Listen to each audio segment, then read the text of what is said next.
वैकुण्ठनिवासाय श्रीनिवासाय मङ्गलम् लक्ष्मी सविभ्रमालोकसुभ्रूविभ्रमचक्षुषे चक्षुषे सर्वलोकानां वेङ्कटेशाय मङ्गलम् श्रीवेङ्कटाद्रिशृङ्गाग्रमङ्गलाभरणाङ्ग्रये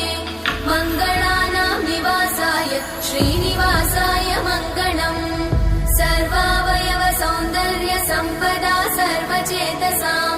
सदा सम्मोहनायास्तु वेङ्कटेशाय मङ्गलम्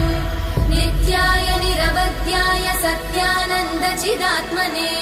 सर्वान्तरात्मने श्रीमद् वेङ्कटेशाय मङ्गलम् स्वतः सर्वविदे सर्वशक्तये सर्वशेषिने सुलभाय सुशीलाय वेङ्कटेशाय मङ्गलम्।